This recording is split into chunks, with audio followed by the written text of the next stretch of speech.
Africa has the minerals. You have an enormous renewable energy potential, but having those resources is not the same as having the industrial capabilities to turn them into competitive economies. That gap between what Africa has and what Africa can build is one of the central questions we need to address in today's sessions. In our upcoming paper, we argue that Africa need not view green industrialization from a project lens of only greening existing industry, but from a holistic approach that incorporates new industries, including EV assembly and batteries, but also fiscal policy. Right? And so in illustration, we continue to hold huge amounts of forex reserves as import cover. And while we continue to seek this hard-earned forex in anticipation of the next global crisis, this diverts from countries little resources that would otherwise be used in increasing competitiveness in other sectors. It was therefore instructive to hear the minister argue that energy policy is industrial policy, pointing to the interconnected nature of the sectors. A developmentalist greening industrialization prevents the silos project approach, but ensures a joint vision approach in industrialization on the continent.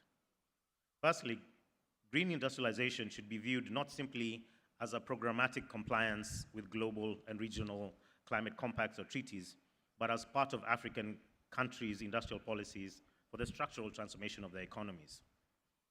Today, FEC will rightly close with the Innovation Challenge grand finale and the awards, and followed by the conference communique and our closing remarks.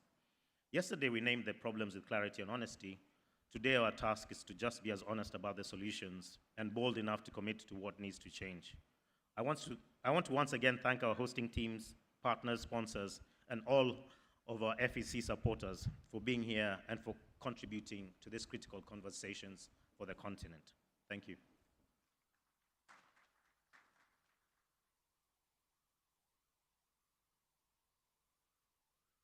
Thank you very much, Mr. Charles Wanguhu, Executive Director, NZJIO. Maybe you give him a round of applause as he goes to take his seat. Thank you so much, Mr. Wanguhu. At this point, I'd like to take some solidarity messages, but just one for now. And it will be from our partners. Of course, they are making this happen, and we need to hear from them. So on behalf of all the partners, I'd like to invite Mr. Emmanuel Kuyole from the Ford Foundation for a brief message. A round of applause for him as he comes up, please. These are our partners. Please appreciate them better.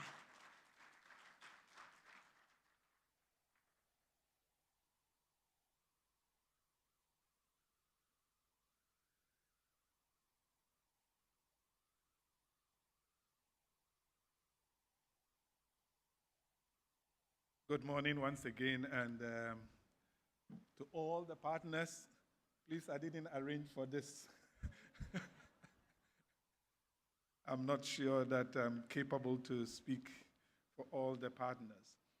But let me say that we want to join everybody else to say thank you to the Africa Center for Energy Policy and NZ for keeping this conversation going for several years.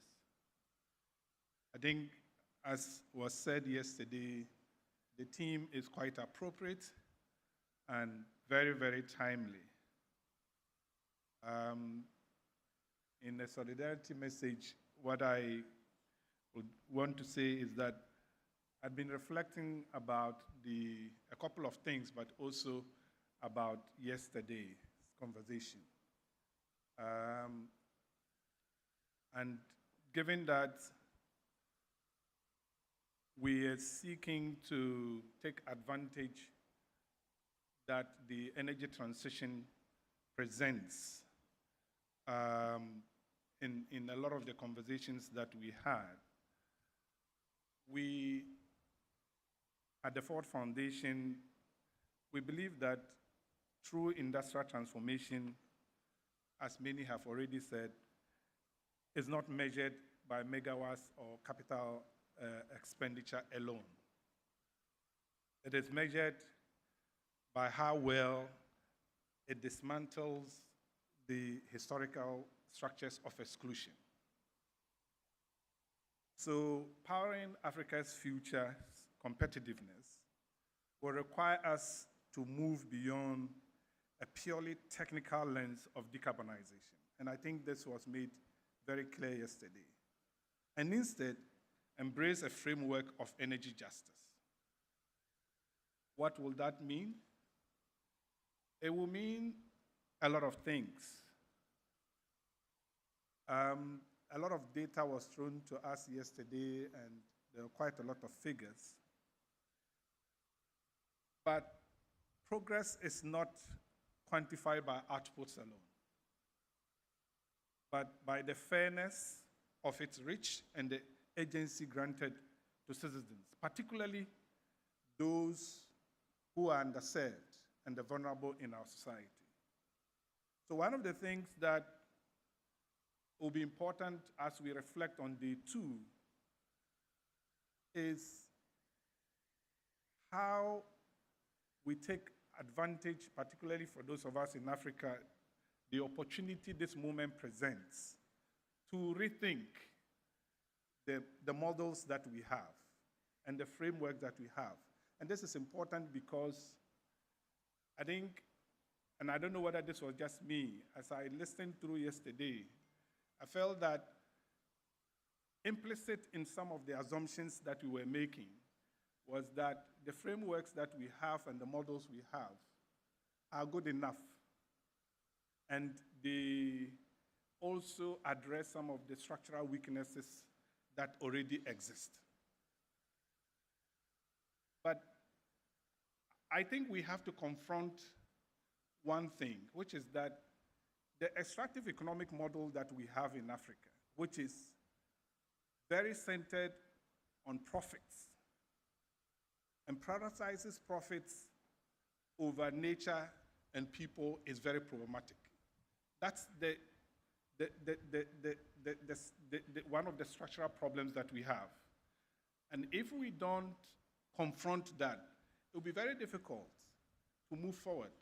And I say so because I'm Ghanaian, I've been out and in, but over the last 2 weeks, one of the things that I've been struggling to deal with is a conversation that's been happening around gold. And it's interesting because,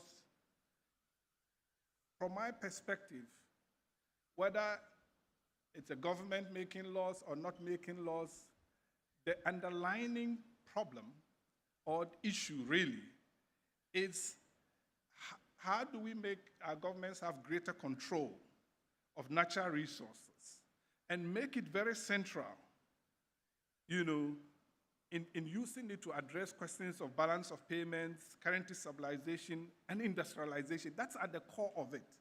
And so we have to confront this, and I think this was addressed in one of the side events yesterday about